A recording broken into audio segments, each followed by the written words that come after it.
वसई विरार महानगर पालिका अपने घोटाले के लिए पूरे देश में फेमस हो रहा है। आए दिन वसई विरार महानगर पालिका के नए नए घोटाले सामने आते हैं। कभी संडास घोटाला तो कभी टेंडर घोटाला। अब नया घोटाला सामने आया है जिसका नाम है गटर घोटाला। इस घोटाले में वसई विरार महानगर पालिका ने लाखों नहीं करोड़ों घोटाला किया है। लगातार एक ही कॉन्ट्रैक्टर को टेंडर दिया जा रहा है। लगातार हर साल उस टेंडर में 1 गुना, 2 गुना, 3 गुना रेट बढ़ाया जा रहा है। जो टेंडर 5 करोड़ में था अब वो 15 करोड़ का हो गया। कई सवाल सामने खड़े होकर आ रहे हैं कि आखिर एक ही कॉन्ट्रैक्टर को टेंडर क्यों दिया जा रहा है।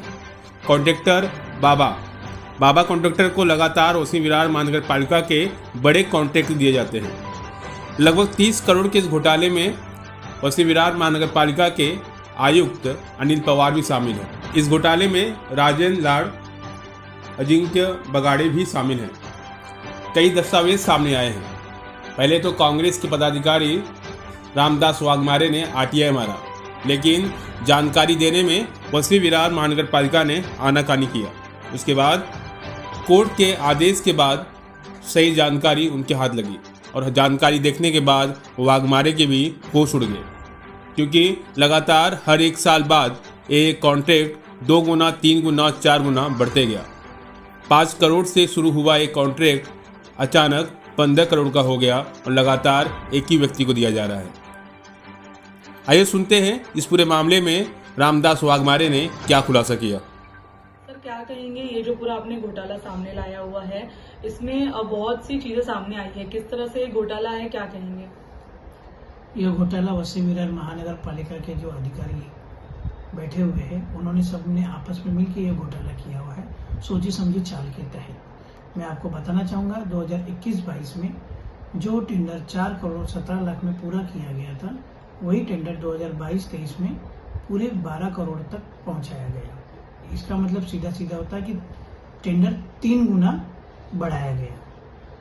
नॉर्मली बात ऐसी लिखी गई है कि महंगाई की वजह से, पेट्रोल डीजल के दाम बढ़ने की वजह से 10 से 15% उसमें इंक्रीमेंट किया जाता है। इस तरह से इसके तहत 5 करोड़ तक की मंजूरी प्रशासकीय अधिकारियों द्वारा दी गई थी, लेकिन 5 करोड़ की मंजूरी होने के बावजूद इसमें जो है 12 करोड़ तक का खर्चा दिखाया गया है।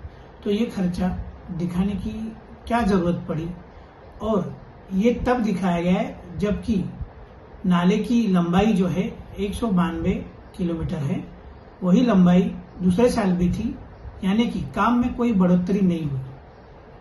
फिर ये पैसा 3 गुना कैसे बढ़ जाता है?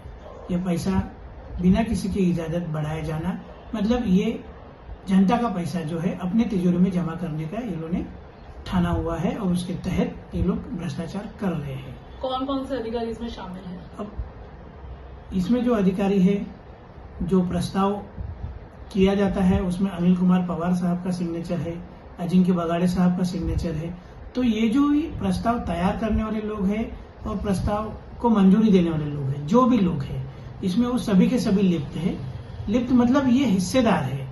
जब तक इनको इनका हिस्सा नहीं मिलता तब तक ये टेंडर को मंजूरी देते ही नहीं है। दूसरी बात, बाबा कंस्ट्रक्शन नाम की एक जो कंपनी है, जिसके द्वारा बैकहो लोडर, डंपर और इतर सभी चीजों को पहुंचाना का ठेका दिया गया था, उस ठेका को उन्होंने 15 करोड़ में मंजूर किया गया है। मतलब पिछले 3 साल में ये ठेका जो है करोड़ों के घोटाले के तहत गुजर रहा है, और लगातार ये घोटाले के आंकड़े जो है बढ़ते ही जा रहे हैं।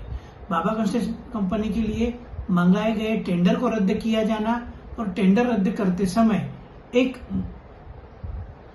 उल्लू जैसा कारण देना, यानी कि अभी बारिश नजदीक आ रही है, इसलिए हम लोग दोबारा टेंडर नहीं निकाल सकते।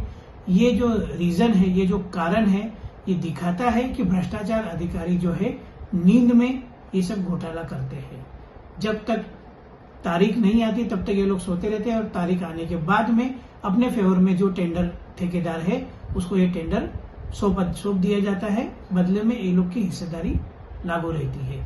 इसका जो भुगतान करना पड़ता है वसई विरार के जो भी रहवासी है, जो लोग घर पट्टी के अंतर्गत टैक्स भरते हैं, उनको भुगतान किया जाता है। और ये नाले साफ सफाई का घोटाला जो है वसई विरार महानगर पालिका के कार्यालय में और इन नालों में सीमित न रहते हुए बरसात के पानी के द्वारा सर्वसामान्य जनता के घरों में, दुकानों में घुस जाता है, उनका भुगतान उनको करना पड़ता है। पिछली बार के बारिश में इतने लोग अटके पड़े थे कि खाने पीने की उनकी तकलीफें हो गई थी, तो उनको खाने पीने का सहायता भी महानगर पालिका को करना पड़ा था, जिनका खर्चा भी जनता को ही उठाना पड़ता है। तो ये जो पैसा ये लोग आपस में बांट के लेते हैं, वो भ्रष्टाचार को सीधे तरीके से एक चुनौती देते हैं कि कोई सवाल उठाए चाहे नहीं उठाए, हम तो भाई ऐसे ही रहेंगे। तो इनको रोकने के लिए कांग्रेस पार्टी की तरफ से विजय पाटिल साहब ने जो मुहिम चलाई है, उस मुहिम के अंतर्गत 29 गांव का जो फैसला है वो महानगर पालिका के विरोध में जाकर गांव वालों के हक में आया है। ये फैसला जो है कोर्ट के तरफ से आया था, और अभी जो ये भ्रष्टाचार है, ये मैटर भी कोर्ट में जाने के बाद में ये फैसला जनता के हक में ही आएगा। कांग्रेस पार्टी जो है हमेशा जनता के साथ में रह के जनता के लिए लड़ती है, जनता के लिए काम करती है।